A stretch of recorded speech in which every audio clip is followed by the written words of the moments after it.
Here comes Carter Hannon.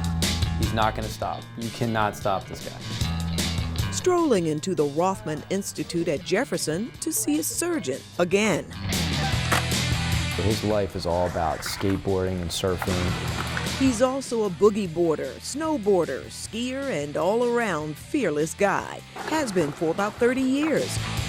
Orthopedic sports surgeon Bradford Tucker sees a lot of Carter. You ready for this? In his backyard, he has a half pipe that him and his son skateboard on. One of my discs blew out. I got an epidural. He gets hurt a lot. I deal with a lot of pain. I have 2 torn rotator cuffs. He refuses to get surgery for that yet, but his knees, well... I did a lot of cartilage damage at the time also. Now in his late 40s, Carter has a screw, a lot of scars, a list of procedures, and painful arthritis to show for it. He has narrowing of his joint spaces. It would be like going to the mechanic and him saying that your brake pads are wearing out. Carter's using ice and a brace daily, then coming in to get draining and injections repeatedly. Wasn't working. Yep. Sometimes it does. Sometimes it works for a little while. We exhausted conservative options with Carter. A knee replacement? Not for Carter. Too young for that, he says. Not even a cartilage transplant.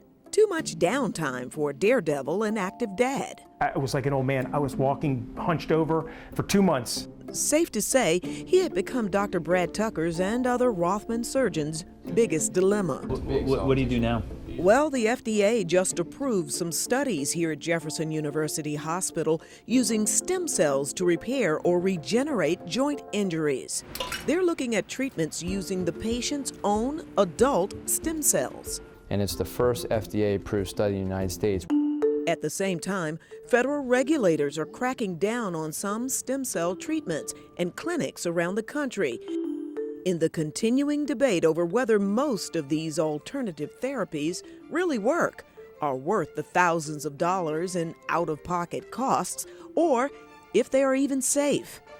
A number of big-name athletes reportedly travel overseas to get stem cell treatments for their joint injuries.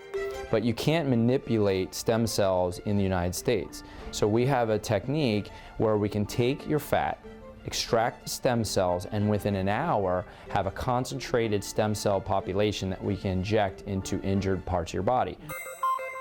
Turns out Carter's longtime surgeon is director of the Cartilage Restoration Center at Rothman. So what I do is I squeeze down the pouch of the knee. Known for their work and research in the field, including serious back and spinal injuries. It's such a wonderful gift, and we may have the answer with stem cells at this time. We caught up with Dr. Alex Vaquero as he came out of another conventional back surgery, one he hopes stem cells may repair one day. So we're going through the safety trials now to make sure it's safe in the human condition. The joint cartilage studies are farther along. Right now we're doing a study where we're injecting it into knees. It's been deemed safe and the preliminary data has been very good.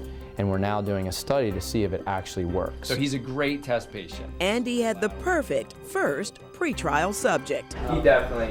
He was our guinea pig. Well, what do I have to lose? I'm not taking anybody else's cells. It was my own, so I was all in favor.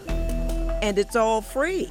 But finding fat to liposuction from Carter was not easy or painless. That was brutal. Dr. Tucker says trial patients will still be awake but numbed. And these are all ways to restore and prevent young people from having their knees replaced. This is Carter after 2 months of healing. You really don't have any swelling anymore. There's no swelling. Says he didn't know what improvement to expect out of this patient. So I was a little skeptical. Until he saw Carter gliding instead of limping. Not waking up with all this pain, or not every day coming home and icing my knee. He'll still be monitored to see if it lasts. You know it. He's going to test. He's a perfect candidate because it's no joke. He's going to test it. He's not going to stop. Joyce Evans, Fox 29 News.